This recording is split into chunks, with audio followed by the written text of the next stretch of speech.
नमस्कार, बहुत बहुत स्वागत है आपका। मैं हूं आपके साथ नेहा दुबे। बुलेटिन की शुरुआत करते हैं बरेली की खबर के साथ। बरेली में बॉलीवुड अभिनेत्री दिशा पाटनी के घर के बाहर फायरिंग हुई है। बता दें आपको कि घटना तड़के करीब 3:30 बजे की है। बताया भी जा रहा है कि बाइक सवार हमलावरों ने फायरिंग की, जो सीसीटीवी फुटेज में रिकॉर्ड हो गए। अभिनेत्री दिशा पाटनी के बरेली स्थित घर पर 2 राउंड की फायर कर बाइक सवार 2 आरोपी भाग निकले।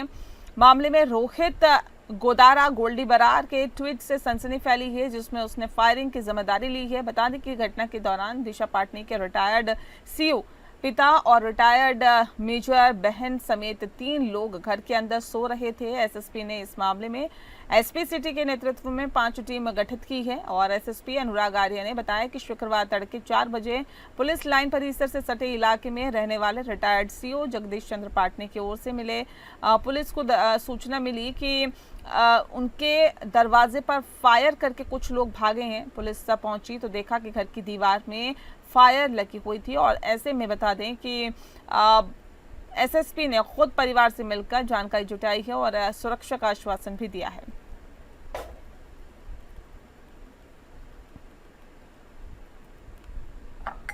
कल देर रात्रि लगभग 3:30 बजे रिटायर्ड सीओ श्री जगदीश पाटनी जी के घर पर बाइक से आए 2 अज्ञात हमलावरों द्वारा फायरिंग की घटना की सूचना आज दिन में प्राप्त हुई थी। एसपी सिटी के साथ एसओजी व सर्विलांस की टीमों को तत्काल मौके पर भेजा गया। घटना की पुष्टि होने पर प्रार्थना पत्र लेकर गंभीर धाराओं में थाना कोतवाली पर एफआईआर पंजीकृत की जा रही है। परिवार की सुरक्षा व्यवस्था सुनिश्चित करने के लिए पर्याप्त आर्म्ड पुलिस बल की तैनाती की गई है। एसपी सिटी व एसपी क्राइम के पर्यवेक्षण में 5 टीमों को तैयार किया गया है, जो घटना के अनावरण एवं अभियुक्तों की गिरफ्तारी सुनिश्चित करेंगी। जो भी घटना में शामिल हैं, उनके विरुद्ध कठोरतम कार्रवाई पुलिस के द्वारा की जाएगी। मेरे द्वारा परिवार से मुलाकात कर उनकी सुरक्षा व्यवस्था के संबंध में उनको आश्वस्त किया गया है। जो 5 टीमें हैं, इनको लगातार डिप्लॉय करते हुए हम लोग ये सुनिश्चित करेंगे कि जो भी घटना में शामिल है और इसके पीछे जो भी मोटिव है वो क्लियर हो और घटना में जो भी शामिल लोग हैं उनके विरुद्ध कठोरतम कार्रवाई सुनिश्चित की जाए। और अब बात करते हैं मेरठ की। मेरठ में हुई अहम बैठक में पार्टी नेताओं ने साफ कर दिया है कि रालोद अपने दम पर पंचायत चुनाव लड़ेगी। बता दें आपको कि बैठक में पंचायत चुनाव की रणनीति तय की गई है और साथ ही साथ बताया ये भी जा रहा है कि हर जनपद में 5 सदस्यीय समिति बनाने का निर्णय भी लिया गया है, जो प्रत्याशी चयन की जिम्मेदारी संभालेंगे। बैठक को संबोधित करते हुए डॉक्टर कुलदीप उज्ज्वल ने कहा है कि पंचायत चुनाव ही विधानसभा की नींव साबित होंगे। उन्होंने स्पष्ट किया है कि वफादार और समर्पित कार्यकर्ताओं को ही टिकट दिया जाएगा। पार्टी ने ऐलान किया है कि रालोद पंचायत चुनाव को आंदोलन की तरह लड़ेगी और साथ ही साथ गांव-गांव तक पहुंचेगी।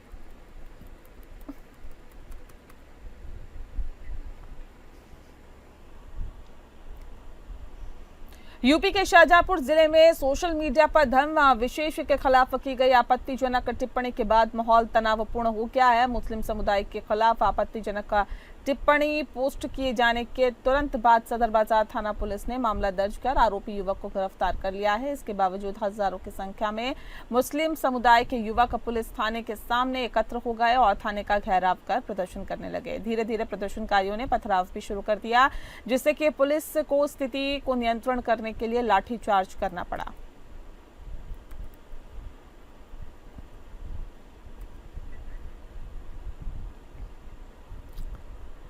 भाजपा के वरिष्ठ नेता एवं पूर्व केंद्रीय मंत्री मुख्तार अब्बास नकवी अपनी कर्मभूमि रामपुर पहुंचे, जहां पर उन्होंने सबसे पहले बीजेपी नेता से मुलाकात की और फिर मीडिया से रूबरू होकर नेता प्रतिपक्ष राहुल गांधी और कांग्रेस पार्टी पर जमकर निशाना साधा।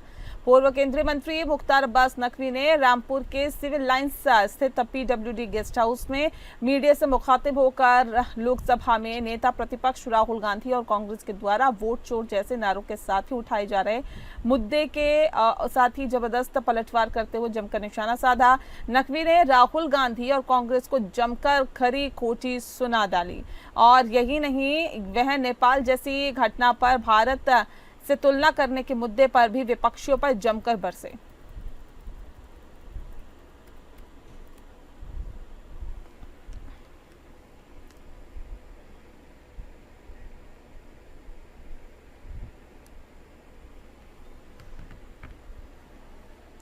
उत्तर प्रदेश मुरादाबाद के थाना मंझोला क्षेत्र में एक ऐसी घटना सामने आई है जिसने हर किसी को हैरान कर दिया है। बता दें कि गगन मैनाठेर इलाके की एक आयरन फैक्ट्री में भीतर फैक्ट्री मालिक का शव फंदे से लटका हुआ मिला है। फैक्ट्री में अकेले गए मालिक ने आखिर किस मजबूरी में ये खौफनाक कदम उठाया, यह अब तक रहस्य बना हुआ है। मुरादाबाद में शुक्रवार को जुम्मे की नमाज के चलते फैक्ट्री के कर्मचारी छुट्टी पर थे। ऐसे में फैक्ट्री मालिक फुरकान अकेले की फैक्ट्री में पहुंचे। कुछ ही देर बाद वहां से उनकी मौत की सनसनीखेज खबर आई। गेट खोला तो सामने आया खौफनाक मंजर। स्थानीय लोगों ने फैक्ट्री के भीतर संदिग्ध हालत में देखकर सूचना दी और खबर मिलते ही मंझोला थाना प्रभारी रविंद्र कुमार अपनी टीम के साथ मौके पर पहुंचे।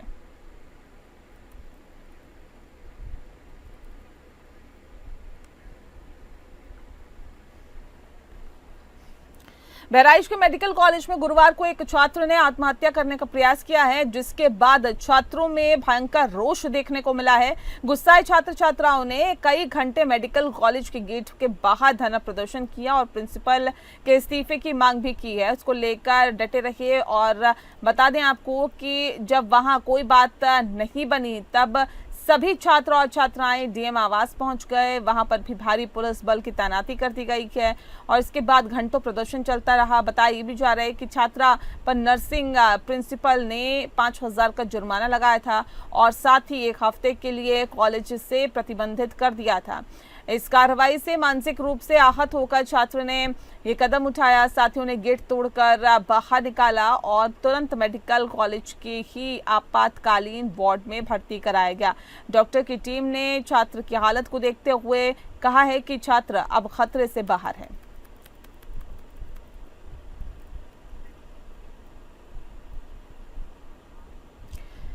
देवरिया जिले के सबसे बड़े स्वास्थ्य संस्थान महर्षि देवराहा बाबा मेडिकल कॉलेज में देर रात आपको बता दें कि रात के समय ही मरीजों का स्वास्थ्य राम भरोसे है और साथ ही ऐसे में ही रात को गंभीर बीमारी से जूझ रहे रोगियों और तीमारदारों को दिक्कतों का सामना करना पड़ रहा है। जिस स्टाफ की ड्यूटी रहती है वह नदारद रहता है। सभी वार्ड में डॉक्टर कर्मचारी यानी कि मेडिकल स्टाफ की कुर्सियां खाली देखी गई। जब लोगों के दावों की पड़ताल की गई तो आरोप कहीं ना कहीं सही भी पाए गए। देखा गया कि मरीजों की हालत बिगड़ने पर तीमारदारों को नर्सेस को इमरजेंसी वार्ड से ढूंढ कर लाना पड़ रहा है। ऐसी लापरवाही मरीजों की जान पर भारी पड़ सकती है।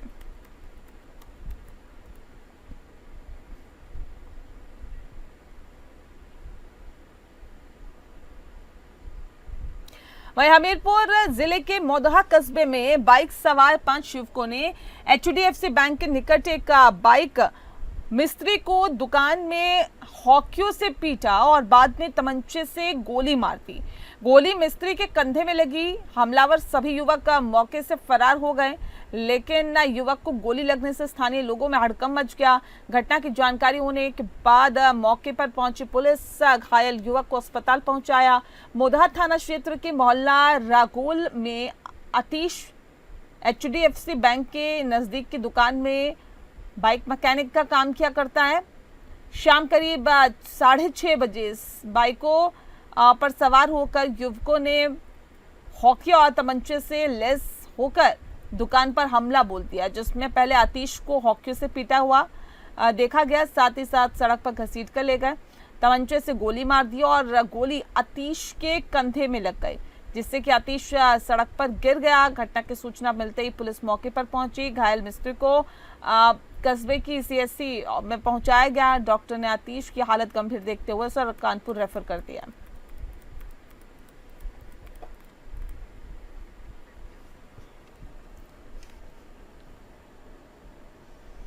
हमीरपुर जिले के सुमेरपुर में उस वक्त हड़कंप मच गया जब साधु के वेश में एक युवक लोगों से भंडारे के नाम पर रुपए मांग रहा था।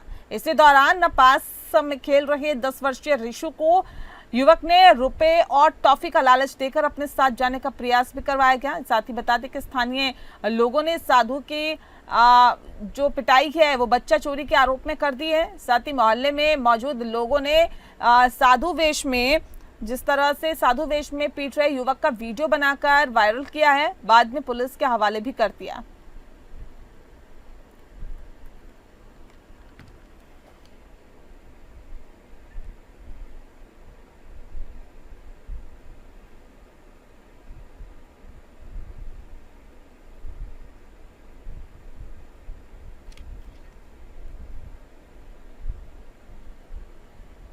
अगली खबर का रुख करते हैं। खबर ललितपुर से है, जहां पर तेज रफ्तार कार की टक्कर से बाइक सवार सहित 3 की मौत हो गई।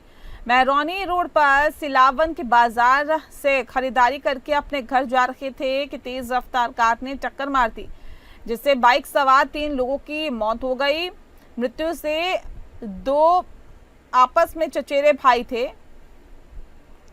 मृत्यु के बाद परिजनों का आरोप है कि कार चालक पुलिसकर्मी चल रहा था। वहीं क्षेत्राधिकारी महरौनी आशीष कुमार मिश्रा ने बताया कि हादसे में बाइक सवार 3 युवक की मौत हो गई।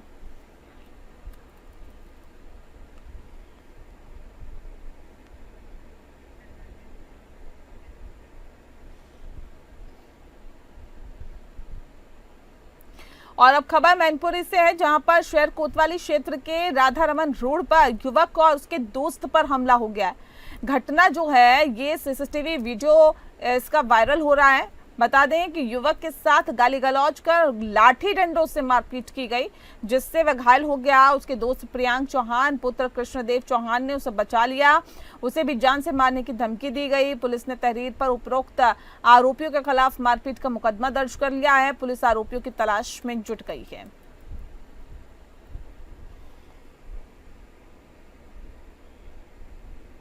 ये 10 सितंबर कल शाम को 5:30 बजे पुलिस सूचना मिली कि राधा रमन रोड पे बाटा शोरूम के पास 2 गुटों में आपस में लड़ाई हो रही है।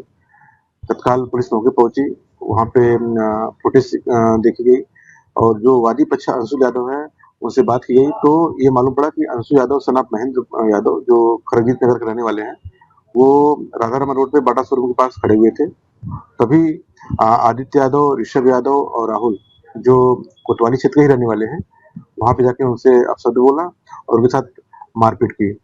अंशु यादव के तहरीर पे एफआईआर दर्ज कर ली गई है और पुलिस आवश्यक विधि कार्रवाई कर रही है।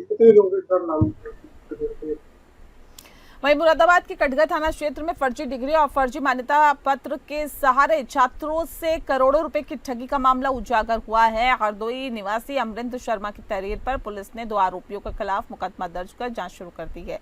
पीड़ित अमरिंद्र शर्मा ने पुलिस को दी गई शिकायत में बताया कि उन्होंने Atal Bihari paramedical health science से कुसुमा देवी नर्सिंग इंस्टीट्यूट की मान्यता ली थी। इस दौरान संस्था के डायरेक्टर चंद्रमोहन सक्सेना ने उनसे 7 लाख रुपए की भारी रकम ली। इसके बाद संस्था में करीब 41 छात्रों का दाखिला कराया गया और प्रति छात्र मोटी फीस भी वसूली गई। शिकायतकर्ता के अनुसार छात्रों को जो मार्कशीट दी गई है वे सभी फर्जी पाई गई है। एनएम कोर्स के 25 छात्रों से 25,000 रुपये प्रति वर्ष की फीस ली गई है, जबकि डी फार्मा के 8 छात्रों से 1.5 लाख रुपए प्रति छात्र वसूला गया है। यहाँ तक कि बीएमएस कोर्स में भी एक छात्र से 6 लाख रुपए लेकर फर्जी मार्कशीट थमा दी गई। चंद्रमोहन सक्सेना है, वो मार्कशीट फर्जी बनवा रहे हैं। यहाँ से बीएमएस, बीएचएमएस की और एनएम डी फार्मा की जो मार्कशीटें फर्जी थी, जो कि मैंने 15 दिन पहले प्रार्थना पत्र दिया था, उसी पर्पज से मुझे आज बुलाया गया था, जिसमें एसएसपी साहब से एसएसपी साहब से मुलाकात हुई, जब उन्होंने आश्वासन दिया कि आप जाइए, आपके खिलाफ वो जो आपने प्रार्थना पत्र दिया उस पर मुकदमा, उसी प्रार्थना पत्र पे मुकदमा दर्ज किया जा रहा है। मेरे द्वारा कुल पैसा 22 लाख रुपए दिया गया है। आप मिले सक्सेना जी से जो मैं चंद्रमोहन सक्सेना जी से मिला 21 तारीख को, जिसमें उनके यहाँ ऑलरेडी पहले से संजय गोस्वामी 3-4 लोग और बैठे हुए थे। उन्होंने ही मुझे बुलाया था, फिर गाली गलौज करके बोले कि जाइए, तुम्हें एक भी पैसा नहीं मिलेगा, जो करना कर लो जाके। खबर आगरा से, जहां पर सर्विस रोड पर सरेआम शराब पी रहे युवकों ने आबकारी विभाग की टीम पर हमला कर दिया है। बता दें कि पकौड़े की दुकान पर रात करीब 11 बजे कुछ युवक शराब पी रहे थे। आबकारी विभाग की टीम ने जब उन्हें रोकने का प्रयास किया तो युवकों ने हमला कर दिया। हमले में आबकारी सिपाही रामकमल की आंख में चोट लग गई है, उनकी वर्दी भी फाड़ दी गई है। घटना की सूचना मिलते ही पुलिस मौके पर पहुंची, लेकिन तब तक आरोपी दुकान बंद करके फरार हो चुके थे। आबकारी सिपाही अमित द्वारा एतमादपुर थाने में हमलावरों के खिलाफ शिकायत दर्ज कराई गई है, जिसमें दुकान मालिक समेत 10 से 15 अज्ञात लोगों को नामजद किया गया है। मामले में मुकदमा दर्ज कर लिया गया है और साथ ही आपको बता दें कि आरोपियों की गिरफ्तारी के लिए पुलिस लगातार दबिश दे रही है।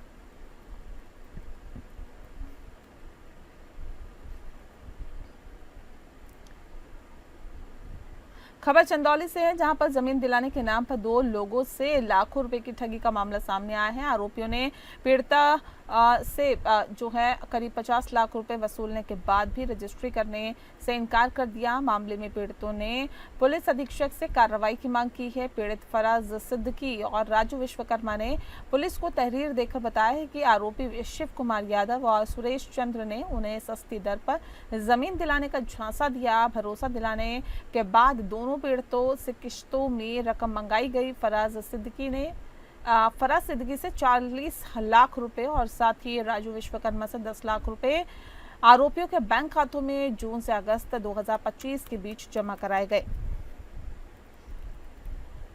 चले गया था कि वहाँ पे क्या है मामला, हमको धमका के बैठा दिए इंस्पेक्टर साहब और एजीएम साहब।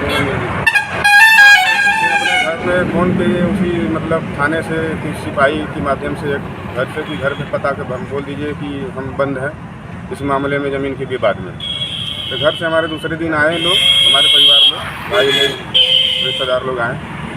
उसके बाद अपना इंस्पेक्टर से अपना बतियाए लोग, वो लोग 1.5 लाख रुपये की डिमांड किए मांगने के लिए। 1.5 लाख रुपया दे दो तो छोड़ेंगे। तो हमको उतना हमारे पास पैसा नहीं जो था, हम अग्रीमेंट करा दिए। बहुत बड़ा पैसा वाला नहीं है, हम अपना ज़मीन लोन भी हमारे पास 80-85 लाख रुपया के बैंकों का और कर्ज में पहले से हैं। थोड़े कि ले लेंगे ज़मीन, थोड़ा कमा लेंगे। कमाना का मतलब हमारा वो इसीलिए हम एग्रीमेंट कराएं कि हमको रखना ही नहीं था ज़मीन, उसको सेल करना था। किसको पैसा दिए हैं थाने में? पैसा राजेश मिश्रा को दिए, एसआई हैं। और इसी के साथ फिलहाल इस बुलेटिन में इतना ही। नमस्कार।